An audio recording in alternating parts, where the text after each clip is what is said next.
What's up, everybody? I'm here with Dallin. What are you guys all doing today? Dallin, say hi to everybody.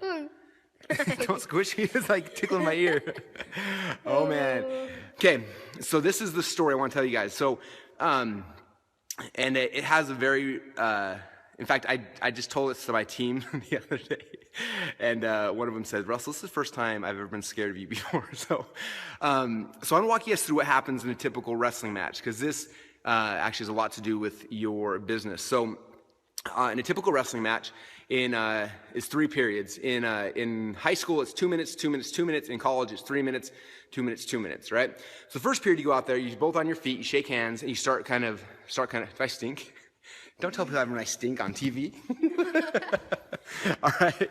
So the first period, you go out there and you're kind of like just filling things out, right? You're in there and you're wrestling and you're not overcommitting because like you don't know this guy yet, you never wrestled him, like you don't know if he's gonna be trying to throw you or so you're kind of filling them out and feeling his movement and trying to move things around and you're pushing on them, you're hitting their heads, and you're just kind of trying to figure out exactly like who they are and how they function and where your strengths are going to leverage their weaknesses, right? So that's kind of the first period. And ideally, you're trying to get the first takedown, right? Whoever gets the first takedown, I think it's like 90-something% of the time, whoever gets the first takedown in a match wins. And so that's one big thing is you want to be the one attacking, because if you get the first takedown, your shots of winning just dramatically went up. So that's kind of the first thing. He's over here on the ropes. I'll keep talking while he's swinging so you guys can kind of see both things that are happening.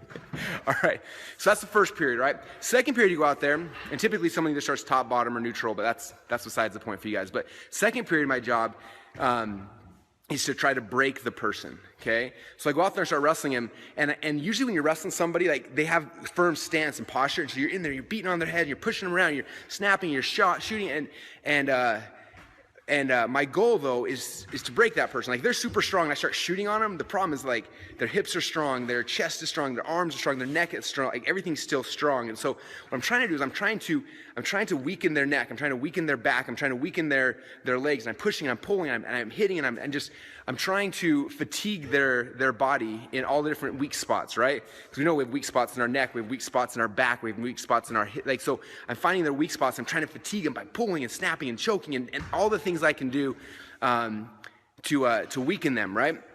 And then what happens, it doesn't happen every match, but what will typically happen if you're doing that and you're attacking them and you are leveraging their weaker spots, what will typically happen is you'll feel someone and you'll feel them break.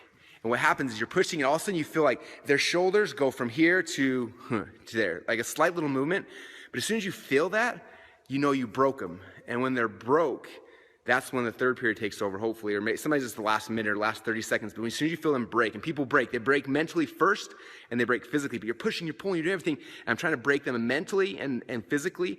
And in a match, when you're going with somebody, you can feel that. You can literally feel like the breaking point where they break mentally or physically or both. Usually they kind of coincide.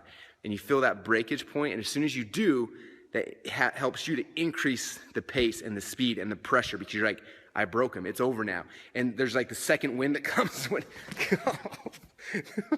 that comes. Dallin just broke me, by the way. There's like the second wind that comes when you break someone and they feel it and you know it's happened, and then you go and you attack and you attack and you attack and you attack, and that's when you win a match. But it's rare. I gotta sit back up to talk. No. It's rare that you win a match in the first period. And the goal is to, first period, you're figuring out your space, figuring out where you fit kind of in the ecosystem. Number 2, you're working on fatiguing them and trying to get in the breaking point. And as soon as you break them, then you attack hard and fast. And so I think that in our business, like when we came out with ClickFunnels, we had a lot of competitors, right? And so what do? We came out, we felt out the space, we tried to figure out where we fit in the ecosystem, and we were attacking because we wanted to get the first takedown, right? Boom, we get the first takedown, and now we've set the pace, we've set the motion of the match. Second period has been all about trying to break people.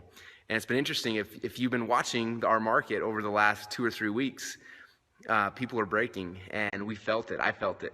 I can't share specifics, but the giants are breaking, and I can feel it, which means now it's time for me to turn up the pace and turn up the heat and to win the match. So that's what we're doing over here. I hope you guys are doing it with your businesses as well. But find out who your competitors are and start the process. So there you go. I'm excited. Someone said nice pale skin.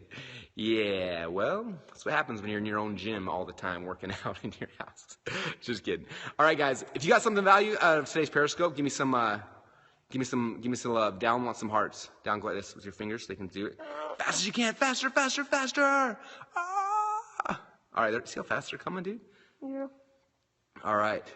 So that's what's happening, you guys. Anyway, I appreciate you all. Have an amazing day. Good Father's Day tomorrow. And start thinking about things in your life that you've done in the past. 700K hearts. 700K hearts? Is that what we have? No, it says that right there. Dang. We should get to 1 million hearts, huh? Think we'll get there? No. We'll get it. We'll get to 1 million hearts. Anyway, guys, appreciate you. Have an amazing Father's Day. And, think about things in your life that you've had success with and figure out how to liken that to your business because it's good for you. So, Nate, the strategy guy said, love the Seinfeld video. Oh, you're picking up on what I'm dropping down. All right, guys. Awesome. Okay. Well, that's it, you guys. Have an amazing day. Bye. Say bye. Bye. Stop.